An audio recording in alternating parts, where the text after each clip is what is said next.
got so much energy. Makes me feel like I'm back on radio. Welcome to the first day of Radio Week. Today's session is a session on management and strategy.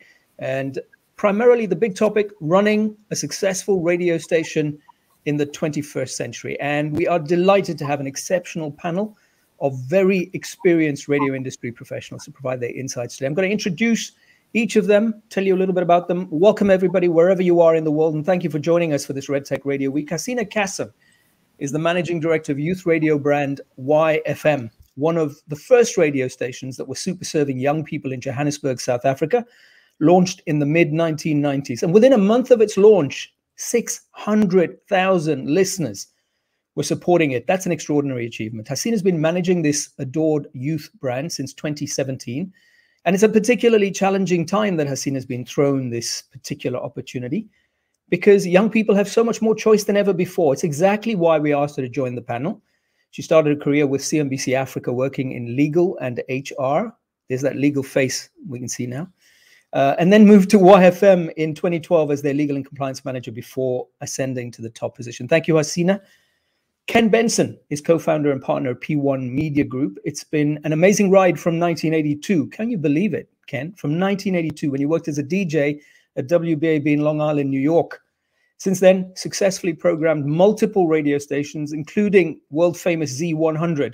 Worked at MTV as VP Music Programming, then in research at Pinnacle Media as the Senior VP International Business, and then built Jack FM, Play What We Want brand in the mid-2000s, what we in the radio business like to call the noughties. And what a decade it was. What a career you've had, Ken, and the wisdom and experience of all of that time is what we're calling on today as music radio in particular faces its most challenging years. And Rüdiger Landgraf is the head of strategy and digital at Kronehit, Austria's largest commercial radio station. He's been in radio since 1991, relative spring chicken then, and has spent the last decade obsessing, quite rightly in my view, your obsession about the superior personalization and customization offered by music streaming services. An obsession that led to the creation of Kronehit's Skip FM, making it possible for linear radio to be customizable and personalized based on everybody's personal preferences. So just from that very brief CV, you can hear, those of you who are watching and have joined us live, that we have got an amazing panel. Just to let you know that if you are watching on redtech.pro, you're watching on a YouTube video on the back end, there's opportunity to ask questions, make comments, and of course, right at the end of the session, we'll pose any of those questions that come through to this expert panel. Now, you are lucky that you can watch this free of charge, despite the incredible expertise of the panel we have, and that's because we have a sponsor. Ferncast has sponsored this particular session on day one, and for the next couple of minutes, let's see what Ferncast is all about.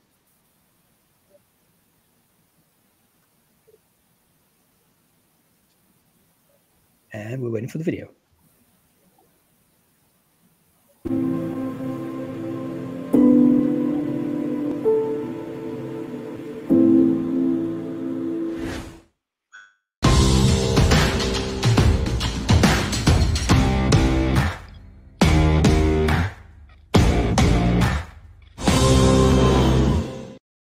Hi, I'm Detlef Wiese, CEO and co-founder of Ferncast.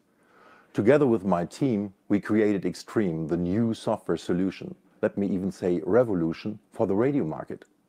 Today, Ferncast has achieved a significant footprint in the German market. Our vision is to offer solutions for any live audio application, reliable live audio 24 hours, 7 days. With Extreme, existing hardware products are fully redundant. We at Ferncast stand for less space, less power consumption, lower operational cost and lower investments. Sounds interesting? It's actually the same slim, lean Extreme software for all applications, simplifying your workflow. We started with OTT streaming, expanded to DVB multiplexing, podcast creation and conversion, and even SIP audio communication for reporters and commentators. Our customers picked us. Deutschlandradio for streaming and podcast conversion, Südwestrundfunk for streaming and DVB, Radio Berlin-Brandenburg for streaming, and Hessischer Rundfunk for OTT streaming and DVB multiplexing. More to come. We offer you a tailored solution for your live audio challenges. Be ready to experience with us new and cool products in 2021. Follow us on social media, subscribe our newsletter, and come to our website, ferncast.com. Let's keep in touch with each other. Stay tuned.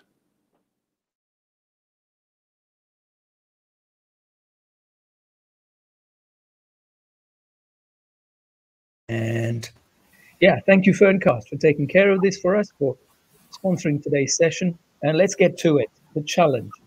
And most of radio's audiences, as we know, people like me, too old, grew up with the habit of radio. Radio's prominence as the only live, real-time entertainment and information opportunity or media on the dashboard of a car certainly helped sustain the medium for decades. And I mean real time, and that was very important. But there's more choice than ever before. I want to start with you, Hasina, because you run a youth radio brand in a country that has an enormous young population. Does radio have a challenge attracting young listeners today? So thank you so much, Omar, for inviting me to this discussion. I'm very excited to be a part of it. Just to introduce YFM to the audience. So YFM was established in 1997.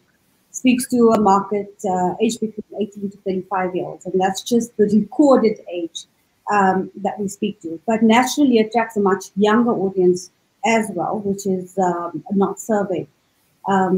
So yes, it's been a tough journey, and I think with the advent of all of the other digital media platforms, social media, you know, the change in the landscape has definitely changed the way in which we as a brand need to develop our product and also putting our product out there.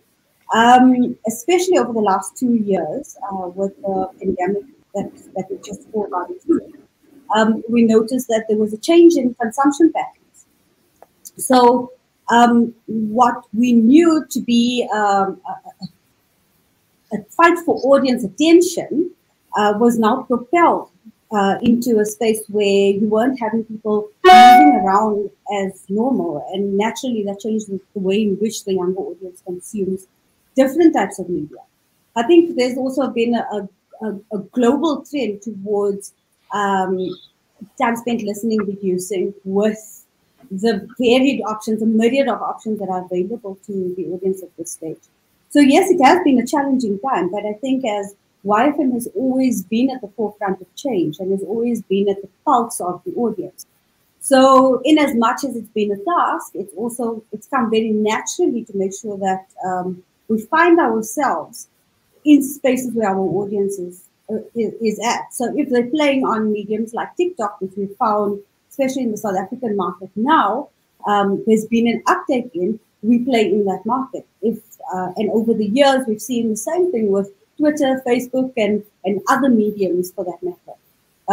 We obviously have the challenge of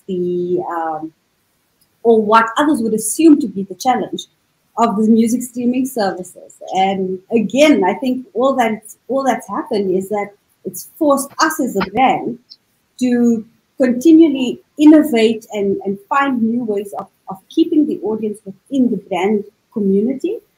And really shaping the product to make sure that it still attracts that younger market. So relevance is definitely a buzzword around the office, making sure that we resonate and relevant at every single point, and we find ourselves in every place where our market are playing in at the moment. I'm not sure if you want me to expand on that, yeah? Yeah, we will later, Hasina, because right at the end, I'm going to ask each of you to tell the people that are watching your top 5 or top 10 tips, very specifically how you're winning that audience, because like you say, it's under threat, it's under challenge. Maybe it's different in different markets as well. And I want to go to Ken around that. Ken, you work in multiple markets around the world, and maybe you notice variability as well, that in some markets, young people are still interested, still listening to the radio, but certain other markets, more mature markets, maybe that is less the case.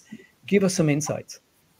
Yeah, no, I think you hit the nail on the head. In the mature, fully developed markets, we're absolutely seeing diminished listening and TSL shrinking. In fact, I just saw some numbers on Friday from Nielsen in the US. If you compare the pop and rhythmic CHR numbers from 2011, so 10 years ago to now, the shares are down 40%, which is a remarkable number.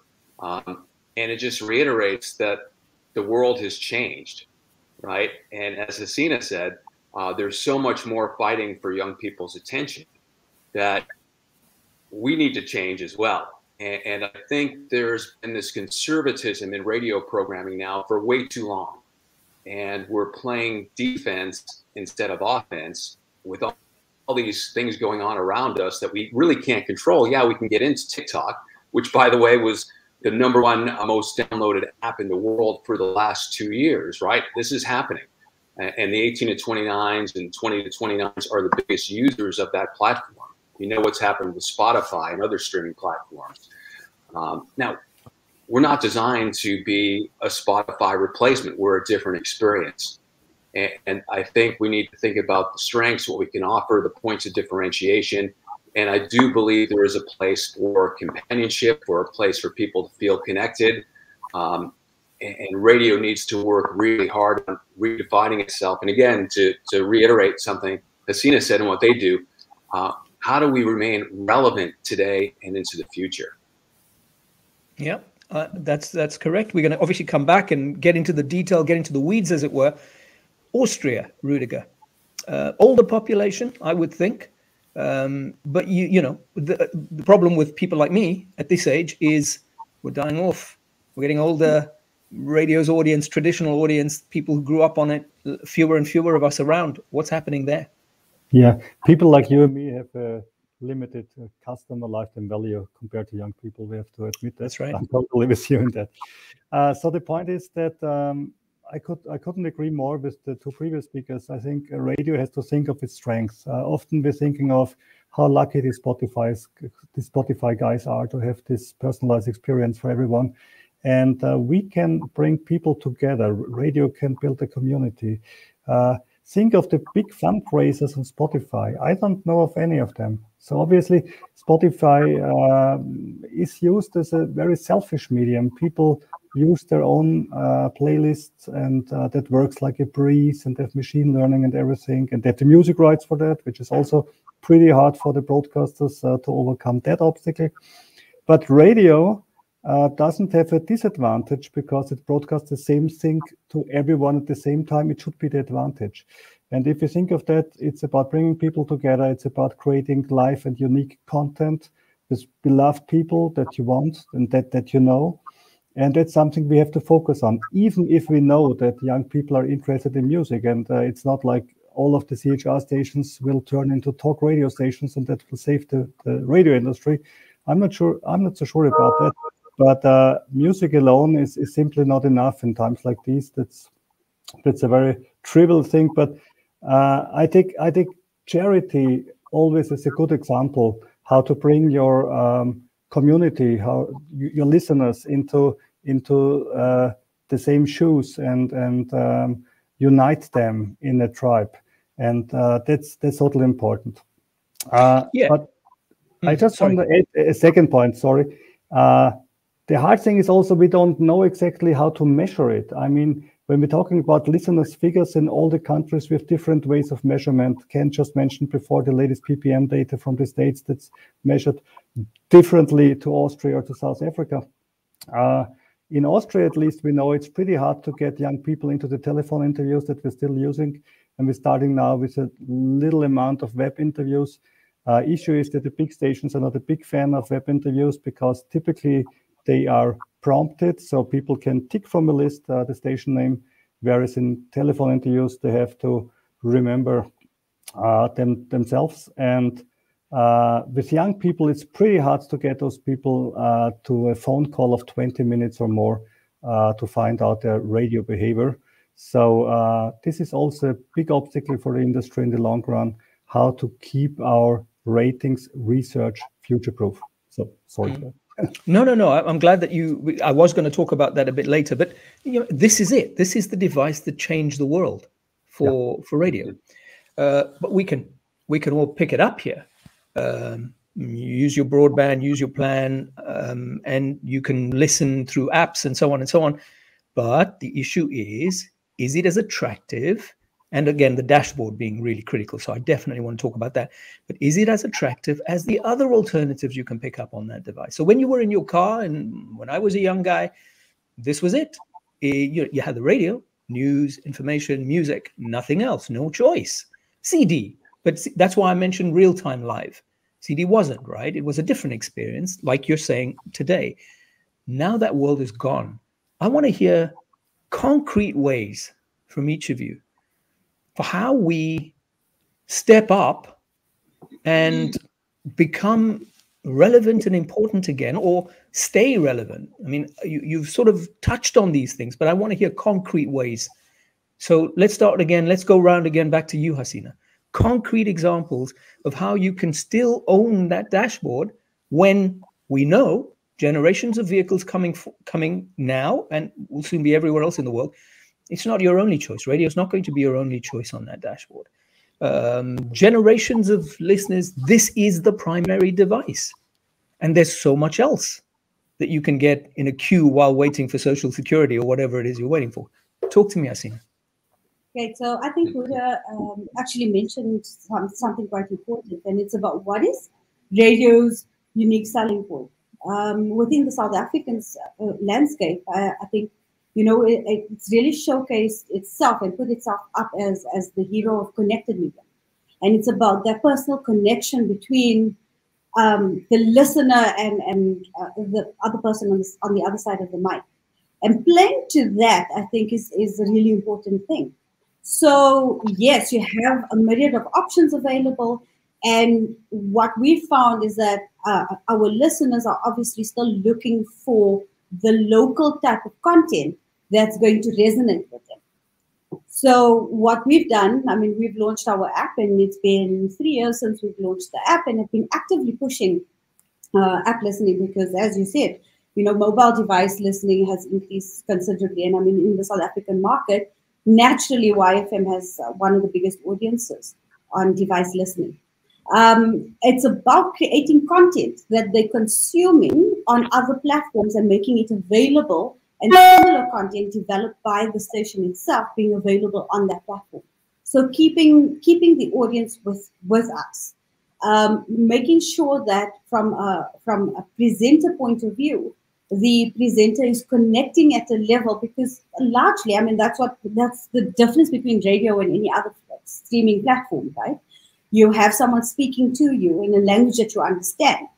And we have put a lot of investment into audience research and insights in terms of what they're going through, where they are at right now, what are they thinking, what are they feeling, what are the things that they want to be doing, and making sure that we are in those spaces. So from an app point of view, we've made sure that the content that we're placing in the space allows for time spent on the app. So an increased time spent on the app and spending with the content of the station outside of the linear content that we produce.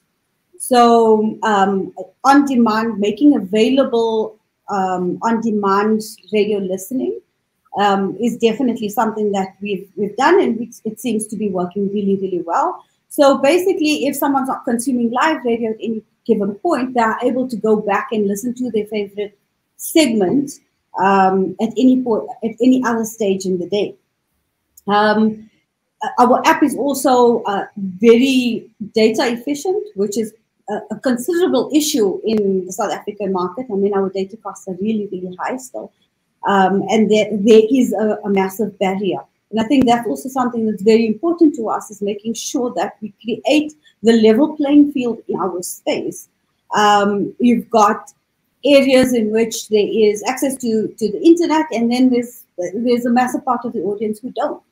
And so how do you make content available? We've obviously reduced our the size of our app and how much data it actually uses, and now creating the on-demand services definitely has helped. Yeah, I'm not sure if you want me to go into other spheres and other spaces, Omar. We'll get there. Let me take what you've said and now throw that at Ken and ask Ken to expand on that. So, you know, Hasina and Rudika earlier talked about this sense of community that radio still has, that radio creates. Do young people care about that when they've got other ways in which they can connect with other people? And that, you know, Facebook's been around for a couple of decades now. There are other ways to connect, with WhatsApp, et cetera, et cetera. Do they care enough about that particular thing that used to be radio's secret sauce? Is it still radio's secret sauce? Well, I would say, I believe the answer is yes. There's personal connection that happens through their Instagram accounts or their Facebook accounts, which I guess with young people now is pretty much irrelevant. That's been replaced. But I think that personal connection obviously exists. But there's a greater experience I think people like to share in as well. And it's a matter of creating that experience, creating something worth listening to, that shared experience. People can't get anywhere else. The radio station can bring it to them. And I think it all comes back to putting a much greater focus and investment on the content. And what radio, I believe, has done a poor job, particularly in the really developed markets over the last 10 years, there's been a decline in content investment. And people are trying to do, more with less, and it's not working. And we've become very safe and predictable and loaded down with too many ads in a world where these young people on their phones, sitting through a 5-second YouTube ad is painful, and we expect them to sit through 3, 4, 5 minutes in a row. So if we're not offering something outstanding to find and tune to and bring people in, we're not going to make it. So I'm going to, when I cross over to get Rudiger's view, I want you to think, Ken, about exactly where that content investment should be going, in what sorts of areas, because we keep saying this, there is so much content choice. What about what radio produces is going to be unique and interesting to bring young people back to this medium? So just think about that. And I want to go to Rudiger in Austria. One of the things you did to try and create a better experience for younger listeners is it's I guess false to say it was me too when you created Skip FM, but you understood that personalization matters, customization matters to a significant part of the audience. So you created the Skip FM. But is that just being like the competition now and trying to compete that way rather than emphasizing the uniqueness of what radio is?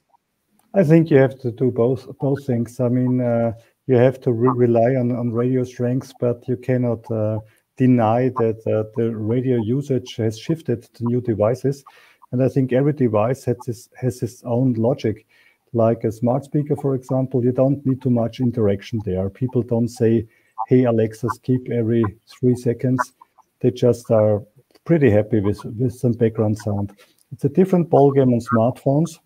So I think radio has to adapt to each device, and on smartphones, you need a higher interaction rate. So that's the reason why we created Skip FM. And also a point that's very important, we have to have reliable signal also on mobile devices. And even in Austria, the mobile devices are not that good that I could really stream the 128 kilobit MP3 throughout the city without any dropouts. So we should also try to invest into bandwidth adaptive technology like HLS or Dash instead of this fixed MP3 streaming, which is pretty prehistoric nowadays. But that's just one part of the story. The other part is really what can keep radio relevant. And I'm pretty sure that bringing people together is the important thing. And I give you an example, which is just a small one, but a few months ago, 2 of my presenters collided with their cars while trying to drive home after a show. And it was great content because it's something that happens to everyone. It was a big struggle, a big quarrel between those two because they, of course, naturally they blamed each other. And it's this thing of tiny little personal stories that are the difference between radio and Spotify. And I think that's again critical. If all you're doing is back announcing, I remember being a DJ and being told, listen, you got 30 seconds, just tell them what song they just heard and what song's coming up, and then move on. Nobody wants to hear what you've got to think or say. And that world, hopefully, is now, increasingly being quashed, and we're told, "Oh, we want to hear your personality. We want to hear your opinions. We want to know more about you as a textured 3D person and what you think about the world."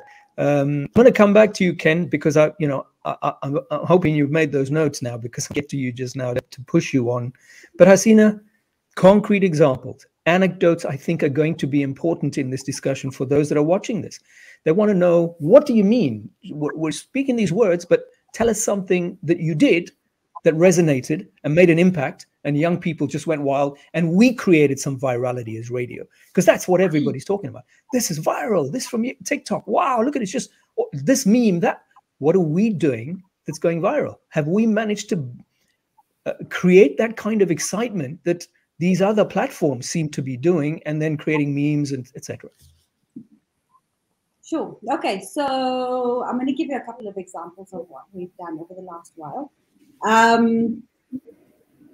Just last year, we basically introduced, we got into the podcasting space, and which is an extension of radio programming. And I mean, that did exceptionally well, because there were conversations and discussions with artists and musicians that extended beyond just the usual type of questions. It was about in-depth getting to know the personality behind the music. And again, to the point earlier, it's that connected medium where you're hearing the real story behind a person and the personality that you so love. Very recently as well, we used TikTok as a launch tool for our lineup, which worked really well. There's been a number of other pieces of content that we've done, like we launched a campaign called Be the Next. So in the South African market, and with YFM being the youngest commercial radio station in the country, there's a constant need to nurture new talent. And what we found worked exceptionally well was that we needed the audience to engage a lot more with the radio product that the product that we actually put out as a radio station. So historically, how I think radio talent have always been sourced is looking at community radio stations, looking at campus radio stations as well in finding talent. We also had developed a Y Academy where you nurture raw talent coming from straight out of schooling. What we decided to do last year was change it up a bit and have the audience placing talent on air. So we ran a competition for an entire month where we got a number of demos coming through, and then we got the audience to vote in who they think would be a suitable host for a show. What we found worked incredibly well was that the audience now had a say in who they were putting forward. In the South African market as well, you have this open the industry, as they call it, open up the industry, give people equal opportunity. And having someone from the midst of the audience coming in and winning a show on one of the biggest youth brands in the country was a phenomenal feat for us. The engagement skyrocketed. We actually got sponsorship within 2 days of putting it out into the market. So from a commercial viability point of view, that worked really well. And we realized that developing content from the audience works incredibly well. So as opposed to just back announcing a song, you're telling a different story, and you're bringing a human whom is a part of the community that actually listens to you to the forefront and creating a story out of that person. Mm. Yeah, I mean that was one of the biggest campaigns that we ran last year, and from what happened last year, and we definitely know that the commercial aspect works. The client has basically committed for another couple of years and said this is something that we need to do going forward. So yeah, I mean that's one of the examples I can give you. Ken, that sort of collaboration with TikTok, and radio's been doing it for a long time. When Facebook arrives, we started to do Facebook live streams. We got on the bandwagon, got into Facebook, etc. I used to always think and wonder whether the greatest beneficiary is Facebook, not us. What's your thoughts on that kind of collaboration? Because it's not like we are, proper collaborators where we're sharing data and we're saying, well, I'm going to be there, so now give me all of that audience data that you get so that I understand who's come to you. Facebook doesn't work. It's not a two-way street. It's not what's that word in biology? Symbiosis? No. There's another word. It's parasitic, right? Because one party's benefiting more than the other. But tell me, Ken, what are your thoughts on that? Yeah, no, it's a great question. It's TikTok today. Will it be TikTok 2 years from now? Who knows, right? It was Snapchat in the past, and Instagram and Facebook, and so I going too far down the road, then you're in danger of TikTok no longer being the hip, cool, new shiny object that everybody's watching and participating with. So I know in Australia recently, last year for a few months, there was a TikTok radio station delivered by iHeartRadio over digital listening. Satellite radio here in the US also has a TikTok channel broadcasting now. And, you could probably afford to do that when you have over 100 channels via the satellite, that you could that kind of partnership on a grand scale. As far as TikTok is the place where music is breaking right now. It's no longer radio, and late are taking their music right there. So if I were programming CHR today, I'd absolutely be watching the trends and what's exploding on TikTok, and probably taking some of those records and using them, and maybe using some TikTok branding in my programming, but rebranding or turning my station into a TikTok radio, I don't know if that's the right solution. There's many different things going on in the ecosystem that we exist in, and learning from all of them and probably taking a little bit from all of those different pieces is probably a better strategy. Okay. Tell me more about what we were speaking about earlier, which I sort of said I'd come back to you. And then, of course, I got diverted by this particular issue. So are there concrete examples you've seen in your travels as P1 Media Group, supporting, helping, assisting so many radio stations, radio groups around the world? Are you seeing specific things, something that struck you, or even mistakes that some are making? I mean, you talked about one here about being careful about how you use some of these social media platforms, but are you seeing some big wins and perhaps some big failures that you can warn those who are watching against, or, support them with based on your travels? Right. Well, probably the thing I see most is most stations are still programming like it's, like you said earlier, pre-smartphone, right? And the world has changed dramatically, especially for young people that they don't know life without a smartphone in their hand. And this is what we're competing against, those really short attention spans. And in fact, there was a study some years ago by Microsoft that says the average human attention span is now 8 seconds. If you look at Twitter stats over the last 10 years, a trending story would be over 24 hours. Now they say a trending story globally lasts 11 minutes, right? It's really changed. And here we are playing music and ads, and we have to offer so much more than that. And today as well, we're in this economy that's transitioning from ad-supported to subscription-supported. And the younger people are leading the charge on subscriptions. Now, how you have a subscription to an FM station, that's a whole nother matter. There's probably ways to do that. I know there's morning shows that are doing things with subscription premium content for their biggest fans, and you can make a lot of money with subscriptions without that many people paying. But the greater question is, since we're really talking about primary stations today in FM, is your station subscription worthy? People had to pay. Is there something on their station they pay to listen to? And I think many stations would fail that litmus test. Music is not enough. That's not going to be the driver. People can get more music, more variety with fewer ads on any streaming service. So the question we ask is, what does your station offer that's unique and recurring, daily or weekly, which cannot be replicated by a competitor and is so interesting and entertaining, people make it a point to listen? I mean, great radio has always had that, but today we're in this content, the golden age of content right now. There's more money being spent on audio and TV and film production than at any point. So there's more competition than ever. And if we don't have something we can put the flag in the ground for, be famous for, that people love, and make it a point to come to your station, your station's in trouble. The challenge, though, Rudiger, is that all that money being spent on audio content, very little of it is from people who've been at the forefront of audio for generations. It's not the radio station spending all of that money. That's totally right. And I think it's always good to invest in programming, especially if you have a strategy first and you know in which direction you want to head. So that's totally okay.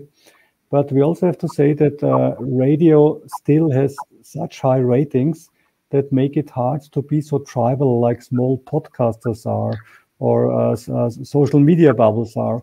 I mean, even if you look at the biggest podcasters in Germany and Austria, being, for example, Jan Böhmermann on Spotify, a very famous comedian, if you look at the minutes, at his total TSL per week, every radio station would suffer from that.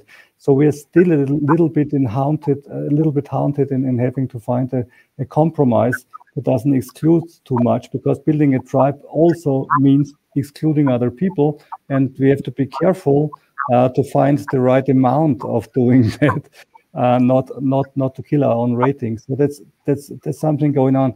And let me add a second thing that. I think in research, we used to look at a specific generation or age group, and we said, okay, this is what they want. And I think we have to look at this in a new way and say, this is what the radio listeners in this age group want. And there's other people who don't listen to the radio anymore. And guess what? I don't program to them. That is a very, very important thing you've just said. And that's at the heart of all strategy, making choices. So you're saying one of the things that radio stations have to come to terms with is that there are people who will never come to the radio. Stop over catering to them, because you lose the loyalists that do love radio.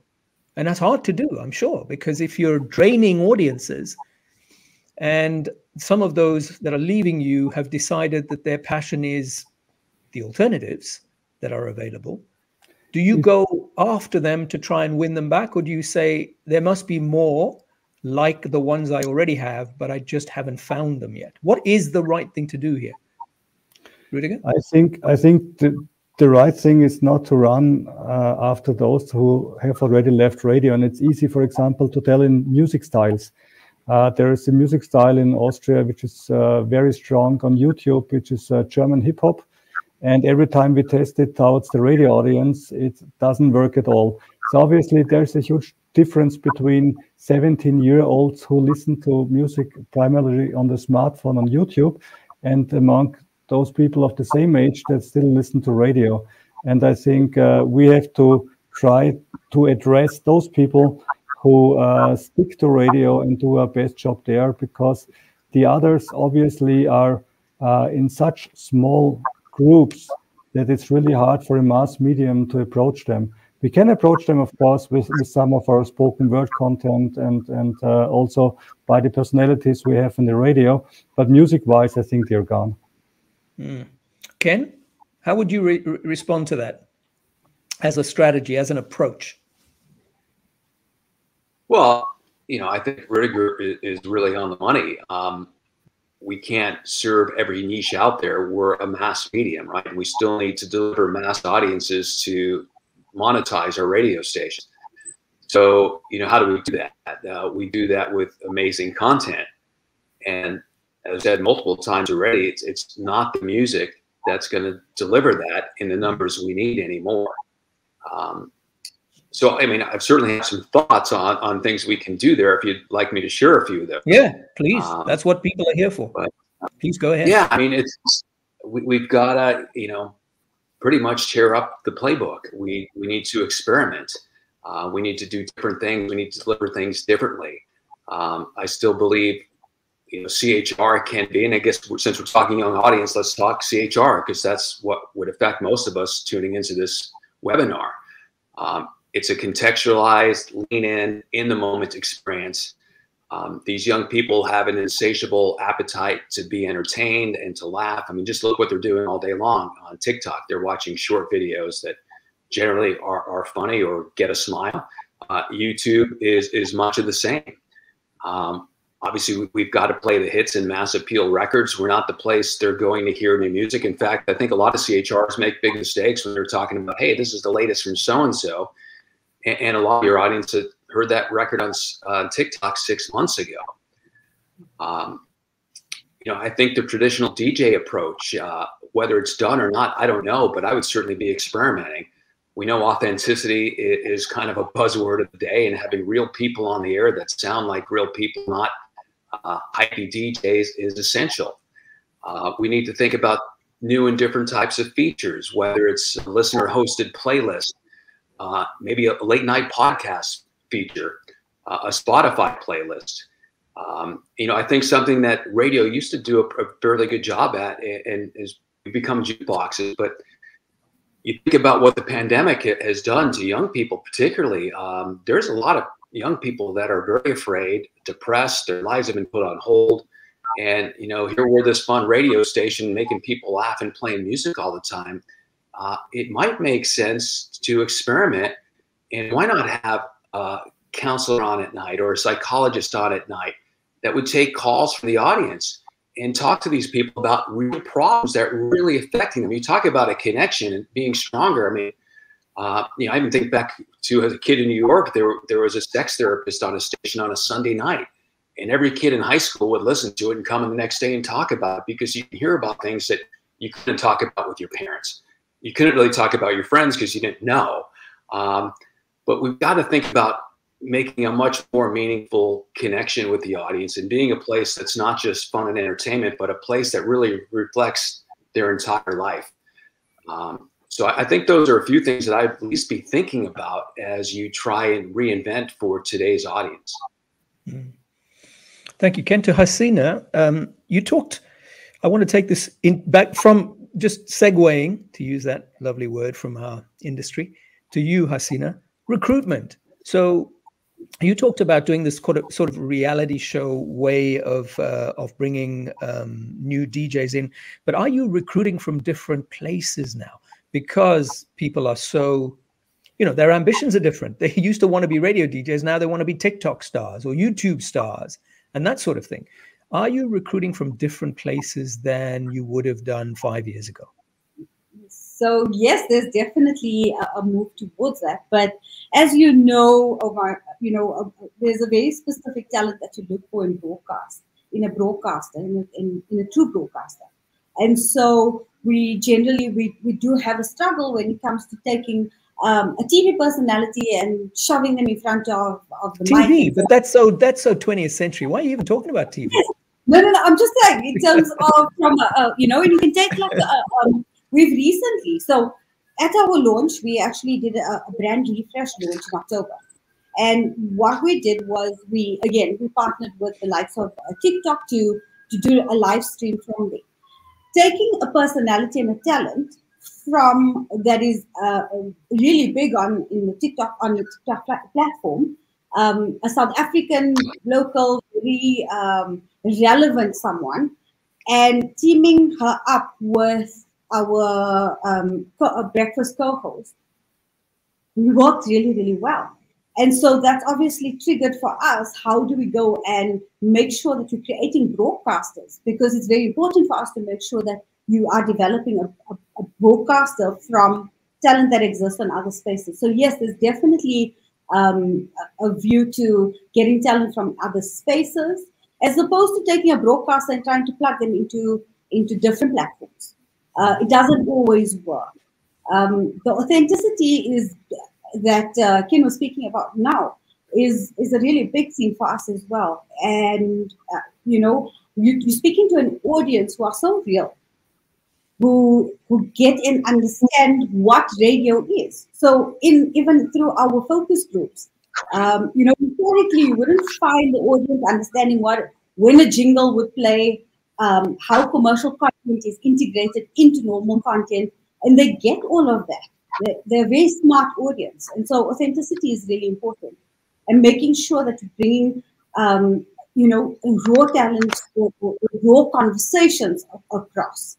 I know I'm digressing now, but just to touch on something earlier that was also mentioned was around, making sure that your content is also not just an upbeat, let's talk about the entertainment industry and really tap into what young people are really thinking about. So something that we did through the pandemic, noticing that there was obviously a shift, also specifically from a mental health point of view, was we decided to introduce a once-a-week talk show,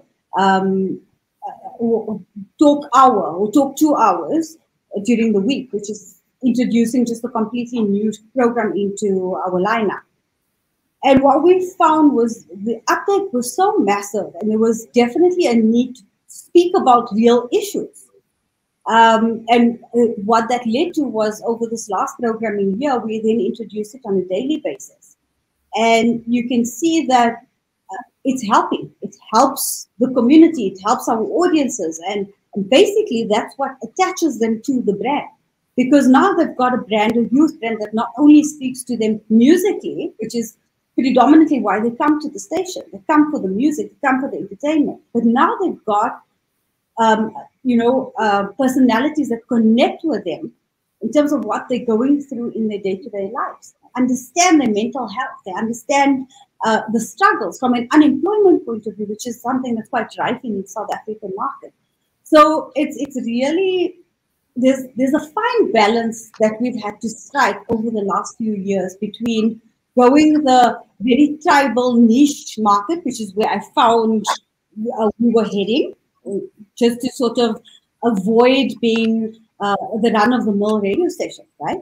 So I found that the station was going down a very niche path, and then trying to get us into a space that would grow audiences, because ultimately that's what we need to do, right? We're a commercial player, and you need to grow attention, you need to grow content, you need to or grow the attention to the brand. And so striking the balance between niche music and commercial music, especially in a market like ours, was something that we needed to play with and massage into the product over a period of time. Because now you don't want to jar the P1 listeners and lose them all at one time. So there was that balance that we had to strike, while still being the cool, very entertainment-focused brand, yet being very close to the touch points of the audiences and speaking about serious, sensitive, very real issues. So yeah, it's been the striking of the balance seems to be the most difficult, and yet if you get it right, the most rewarding, because you have listeners that are now attached to the brand, and despite where you find yourself, despite there being these myriad of options, they're still going to hold dear and connected to the brand that is why, because we have given them something that nobody else could. I think, like Ken said earlier, you got to throw out the old playbook and start with a new one. Write the new one for a totally different world that you're competing in. Many of those old rules don't apply. Rudiger, nobody's mentioned hyperlocal. You got to be, radio stations have a defined area. I guess less so when you're on a mobile phone. You can be heard. You could be an Austrian radio station heard in Lisbon. It doesn't really matter anymore. But your FM transmission has a radius. Is that issue about being very focused on local important? I guess it is for your ratings, because that ratings happens in Vienna or in Johannesburg or in Lisbon, wherever you are. Well, we are so fortunate or unlucky, as you might put it, to operate some 140 different FM transmitters across Austria. So we are a nationwide station. So being local for us, of course, is being Austrian. But I think it's true, even if you're a nationwide station or a local station, it's the same.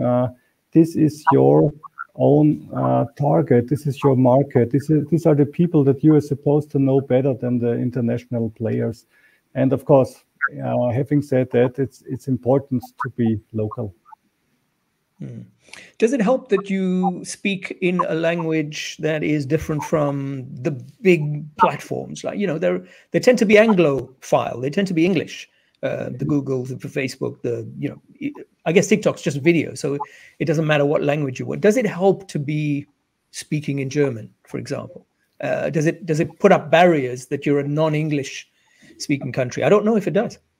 The good thing is that in Austria, people don't speak the same German like in Germany, because the biggest overspill in terms of media use would be from Germany, and not like between Canada and the US or Belgium and France.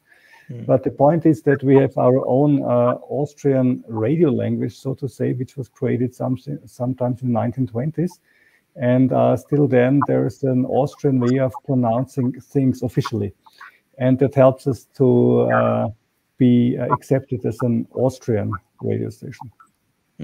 Okay. Ken, does that local thing really matter anymore? Or because these platforms are global, that people's view on what kind of content's most important to them is changing? Because you can find your local coffee shop by getting into Google. And in the old days, it had to be Omar on the radio saying, hey, I just tried this new coffee shop that's just launched down the road, man. It's amazing. Got great cappuccino. Doesn't matter anymore. Yeah, my sense would be it matters less to young people than people. And I mean, they just want to be entertained. They're living in the moment and, not thinking all that much about the future, right? So, I think it's important to be local. Certainly when I program stations, we're obviously very local and immersed in the community. And everything we did for the local audience, like you said about ratings, I mean, outside our FM transmitter at the time, we didn't really care because it didn't generate us any revenue. So I do think that's important. But more important than being local is being relevant and in the moment and entertaining and being a lean-in experience that listeners want to tune into. I did an interview on the Red Tech briefing that we run here at Red Tech with Larry Rosen from Edison Research. And he said to me, quite controversially, I think, maybe not controversial, he's concerned about the future of music radio as it's currently run, almost to the point that its runway is literally a few more years, maybe 5, maybe 10. But there's a point at which it goes extinct because of the way it's run. Would you agree with that? And if, you talked earlier about the fact that running 20 spots or 15 minutes or 20 minutes of spots in an hour is part of that killing of it. That's the business model problem. How do you change that in a market like the US? That is the big question, isn't it? These big companies, Wall Street companies, have a lot of financial pressure. Certainly, radio revenue's been contracting in the U.S. for many years. It accelerated during the pandemic.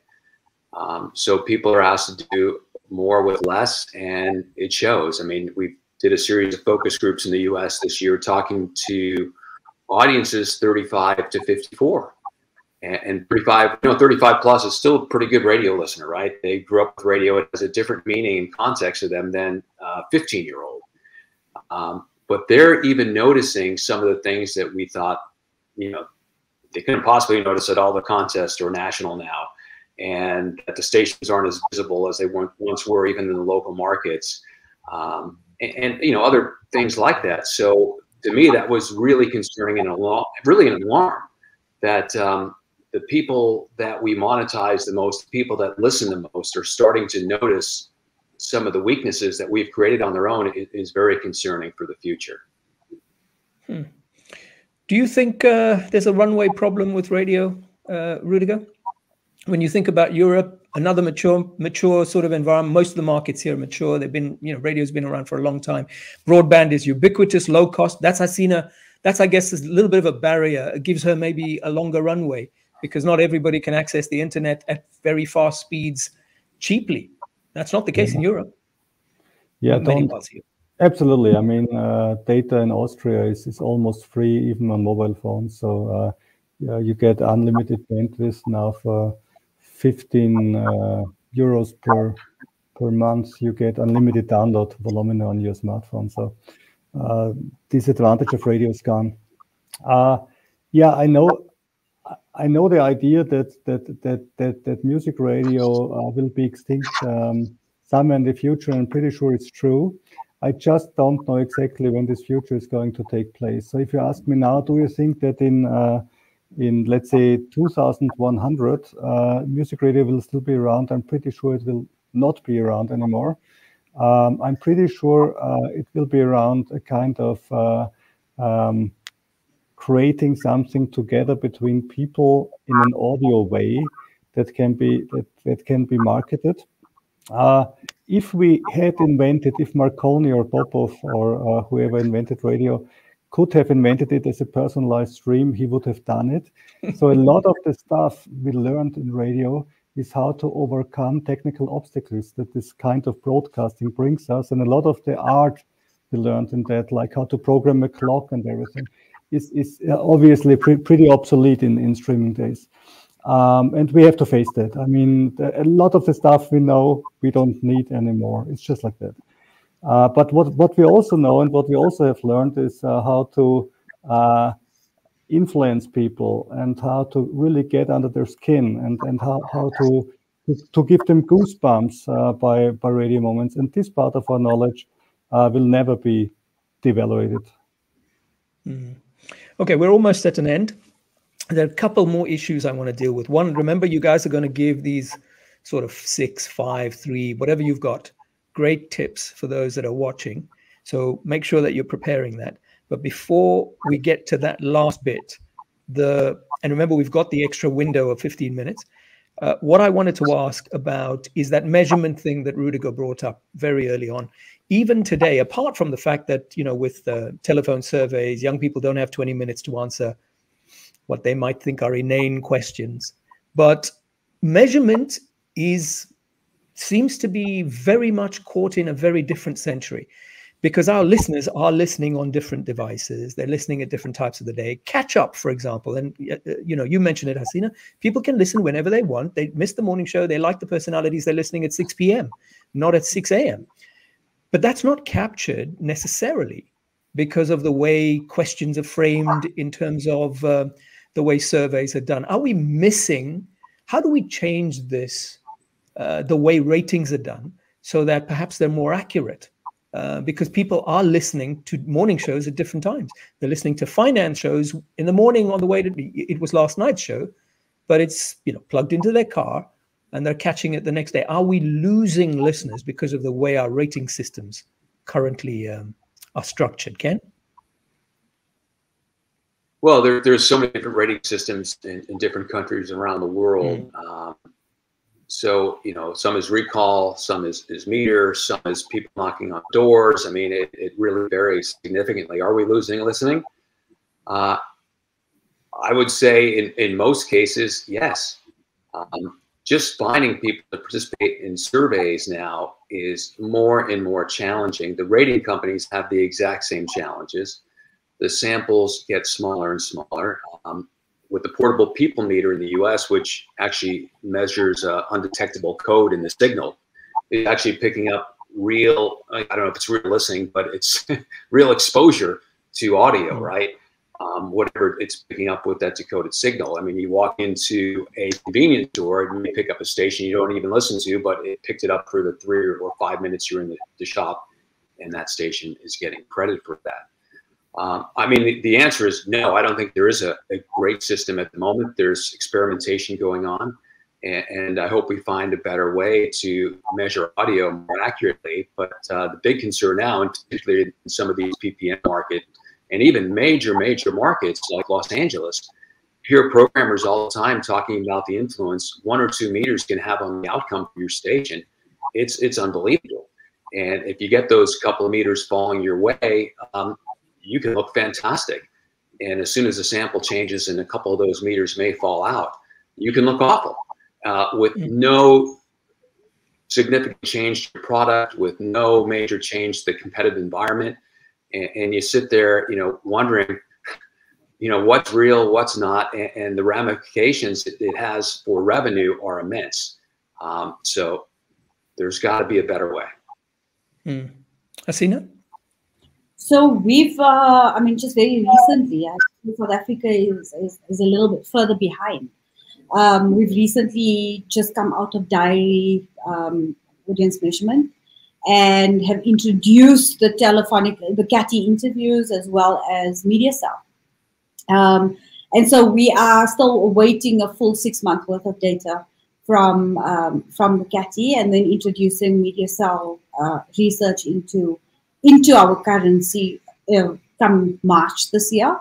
There's obviously, this has created a great level of instability from a research point of view, as well as created much difficulty from a programming perspective, because there wasn't any real data, current data, that was available for us as South African radio to really program on. But what it has done is it's created other opportunities for us to sort of gauge what the audience engagement is like, and what our audience listenership is sort of doing, without looking at, I wouldn't even say more or less accurate sort of data, but from a station-specific point of view.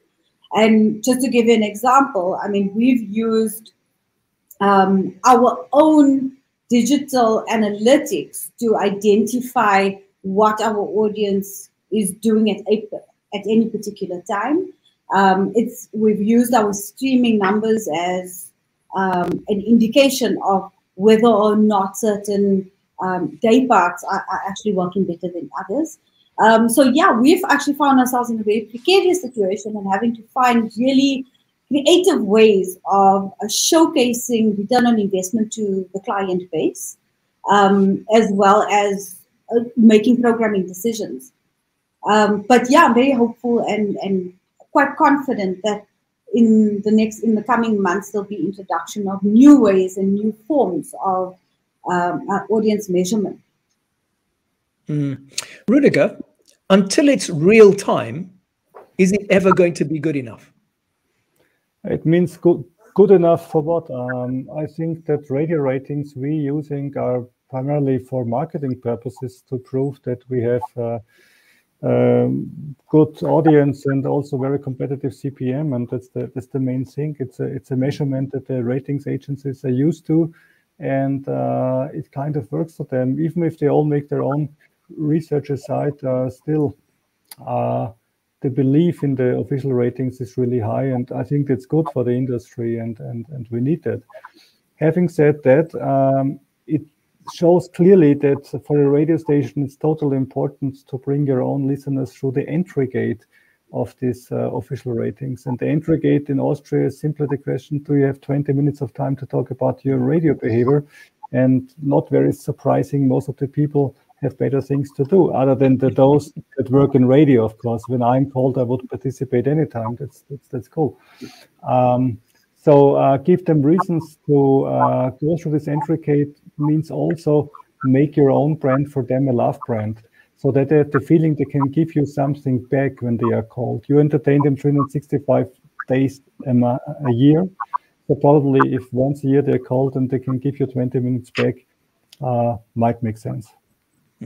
Okay, well, let's round up now. Firstly, let's just take a compliment for all of you. Suman Basnat, excellent session, very well moderated. Well, maybe I shouldn't have said that bit, but he's clearly delighted with the sort of stuff you guys are feeding all of the audiences that are watching, which is great to see. It means that your time is well spent this morning, in your case, Ken, and of course the afternoon for the rest of you. Let's round up by giving the people who are watching those tips that you have for them to run a radio station in the 21st century, the most competitive era we've ever seen in our lives, and the risk of young people not building a radio habit. Let's start with you, Hasina. Okay, so for me, I think collaboration is key. Identifying good brands that you can collaborate with. Not being afraid of new technologies and new platforms that are coming around, and finding ways to actually integrate into those spaces that speak to your audience, so that they can see you. I think from our perspective, becoming and cementing ourselves as a content brand, and a relevant content brand is key. I do think that a lot of players within the South African market are following the same path, and that is what's going to keep radio alive for us for a while longer. from a commercial point of view, radio is still very, very relevant in our South African landscape. And but using other platforms as a complementary tool to radio is probably the most important thing, and not doing it the other way around. Thank you, Hasina. Rüdiger? Number one, take risks. It's pretty hard to be successful if you just try to play it safe. I'll give you an example. In Austria, we have a big discussion about the mandatory corona vaccination, and we will be the first country, I think, in the world that will have that for almost the entire population, age 18 plus. So, as you can imagine, it was a big topic, and we related our biggest promotion to the corona vaccination and said we doubled the price if you're vaccinated. And of course, it was utterly polarizing, and many people hated us for that, especially on Facebook. But in terms of people participating, I shall say it was pretty good. And taking risks is something that's important. The next thing is create more talk shows, especially in these times of the day where the ratings are not so important. It's more about the image, and it's more about creating some P1 attraction. Like we have a sex talk show in the evening, we have a girly talk show on Sunday, and probably we'll do more in that. And the third thing, still use the action that CHR Radio has in terms of promotions to do content that relates to the audience. For example, in Austria, it was pretty hard to marry 1.5 years ago due to the corona regulations, and we gave away a wedding in St. Stephen's Cathedral, which is the famous cathedral in the center of Vienna, and it was a huge promotion, and everyone could join in on video and also, of course, on the radio, and people talked about it because it was a dream that people had at the time to have a proper wedding, and we could give it to them. So, with or without a full orchestra? It was without a full orchestra, but we got one of Austria's most famous singers that is in our charts almost every month to be the wedding singer there. So it was brilliant. Keep going. Sorry to interrupt. I just couldn't resist. Yeah, and the last thing is still think about technology. I mean, a smartphone is a different device than a smart speaker, and the smart TV also differs again. And every time something new comes along, radio has to think, how can we work on that? And then again, also here, don't avoid the risks. Go there, invest, and maybe in 30-40% of the time, you could fail, like all the radio stations that built second life radio stations 15 years ago, if you still remember that. That can happen, but it's okay. It's okay to fail. And of course, we're now building them in Minecraft, or we were 5 years ago. Yeah. Thank you. Those were great. Ken, let's round up with you. Okay. Well, first off, we need to stop being predictable and so safe. We need to rethink everything we do. We need to question, why do we do it this way? And usually the answer is because we've always done it that way, or we hear other stations or peer stations look up to doing it that way. And it's not going to get it done anymore. Just not. We need to create new experiences. We need to innovate. We need to encourage innovation. We need to embrace new technology and new platforms. iHeartMedia in the States announced last week that they partnered with a new platform called Roblox, which will allow them to use Web3 in the metaverse, create new events and experiences, which I assume are going to be online and through virtual reality. But there's great opportunities out there to expand our brands in new places and create new experiences.